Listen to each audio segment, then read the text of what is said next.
12시 많은 참여 바랍니다.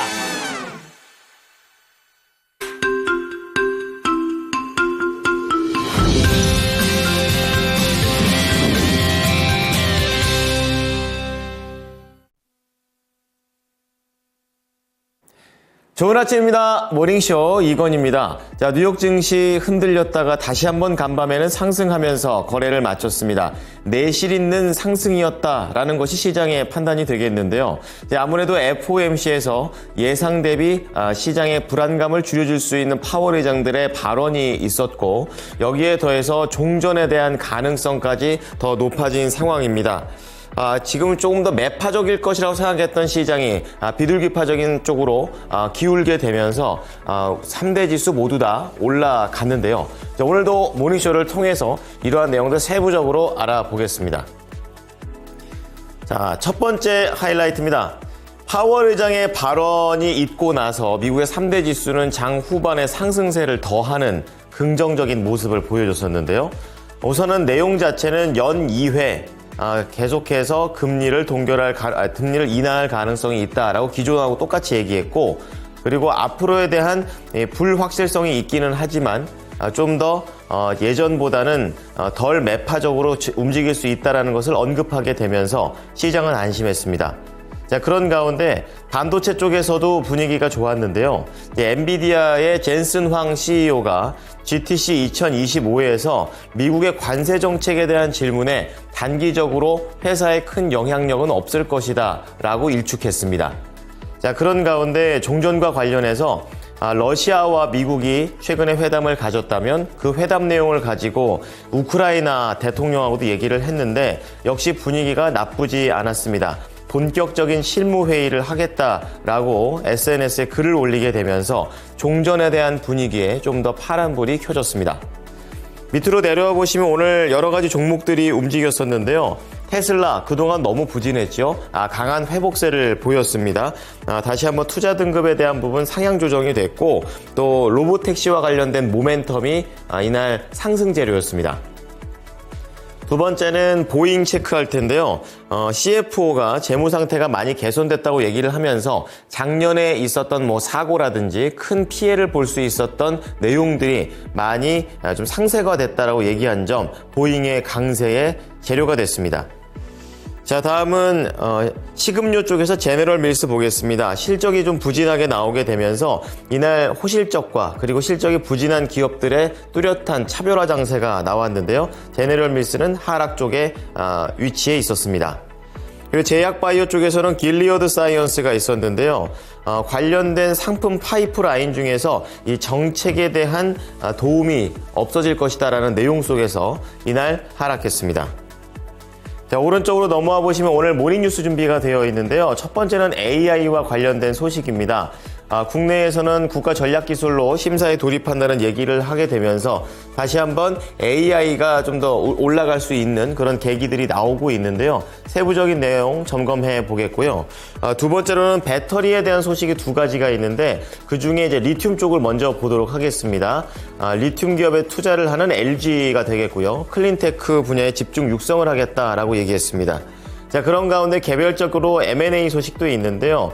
키움 증권과 그리고 프라이빗 에쿼티의 이 레뷰 코퍼레이션에 대한 매각이 드디어 시동이 걸리게 되면서 관련주가 크게 움직일 것으로 보입니다. 자, 밑으로 내려와 보시면 오늘 모닝 리포트 준비되어 있는데요. KT가 첫 번째 종목이 되겠습니다. ATH. 이거를 한글로 해석하면 역사적인 신고가라는 것을 저렇게 줄임말로 볼 수가 있는데요. 성과도 좋고 또 매력적인 주주 환원에 대한 부분도 언급합니다. 자, 오른쪽으로 S&T 에너지가 있습니다. 계속해서 미국과 중동 쪽의 수출량이 증가할 것이라는 긍정적인 전망에 따라서 밸류에이션에 대한 부담은 있지만 밀렸을 때 매수하자라는 관점입니다. 자, 마지막으로 지주회사 CJ입니다. 목표 주가 상향 조정됐는데요. 자회사가 이번에 4분기 때 실적이 부진했다고 합니다.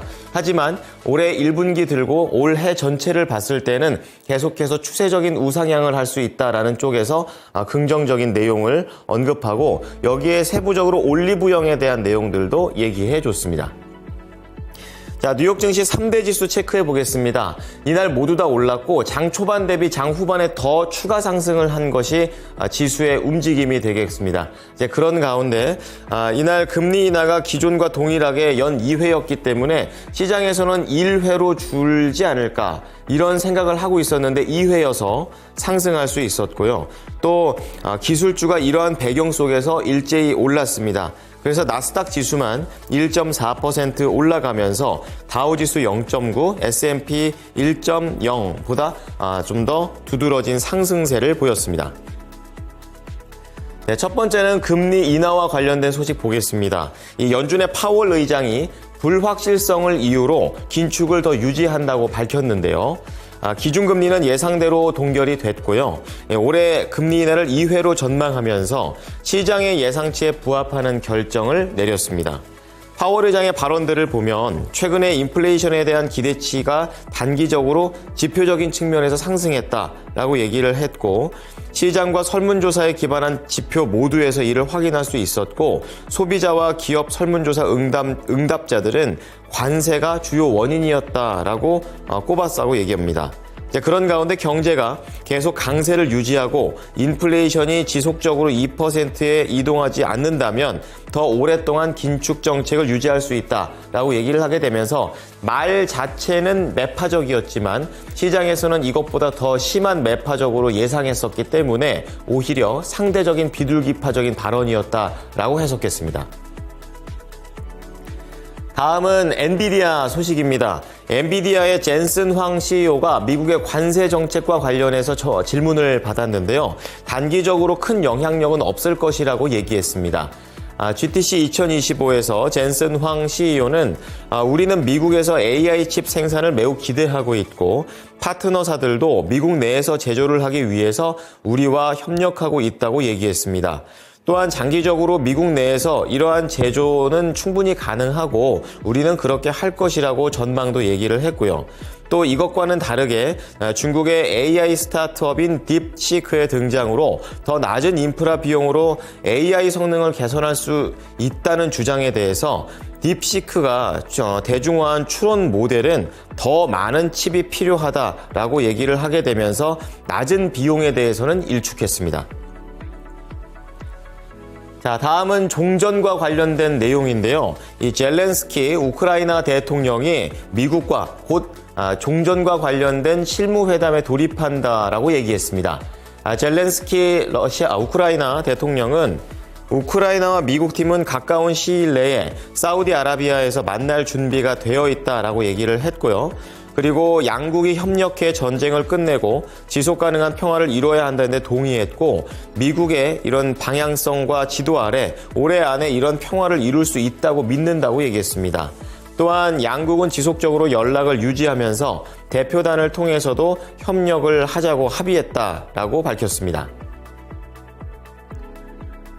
자, 종전에 대한 분위기가 조금씩 좋아지는 가운데 이제 특징주들 살펴볼 텐데요. 첫 번째는 테슬라가 되겠습니다. 오랜만에 반등했습니다. 캘리포니아 주에서 이 로보택시와 관련해 상용화할 수 있는 첫 관문을 통과했습니다. 트럼프 대통령과의 연결고리가 이제야 좀 긍정적인 효과가 나온다라고 시장에선 받아들이고 있고 또 여기에 더해서 투자사인 캔터 피츠제럴드가 투자 등급을 상향 조정한 것도 긍정적인 재료였습니다. 테슬라 이날 4.6% 오르면서 $235까지 회복했습니다. 자, 다음은 비행기 제조업체 보잉사인데요. 강세를 띄웠습니다. 최고 재무 책임자가 현재 보잉의 재무 상태가 개선됐다라고 발언을 했기 때문인데요. 작년에 비행기 사고도 있었고 여기에 더해서 파업에 대한 우려까지 있었지만 이러한 부분들이 재무상 큰 악재가 되지는 않았다라고 얘기한 것이 시장에 안심을 불어넣어줬습니다. 이날 보잉은 무려 6.8%나 올라가면서 $172를 기록했습니다. 자, 다음은 제네럴 밀스 보겠습니다. 우리한테는 시리얼이라든지 이런 제품들로 유명한 그런 기업이 되겠는데요. 실적이 안 좋았습니다. 매출이 전년 대비 5% 마이너스를 기록하게 되면서 예상치를 하회했고요. 여기에 더 안 좋은 것은 올해 실적 전망을 더 낮춰 잡았다라는 것이 실망 매물을 쏟아내게 됐습니다. 제네럴 밀스 2% 밀리면서 $59의 거래를 마쳤습니다. 자, 마지막으로 길리어드 사이언스 보겠습니다. 이 후천성 면역 결핍증과 관련된 그런 예산이 정부에서 대폭 감축시키겠다라고 얘기를 하게 되면서 길리어드 사이언스 하락했습니다.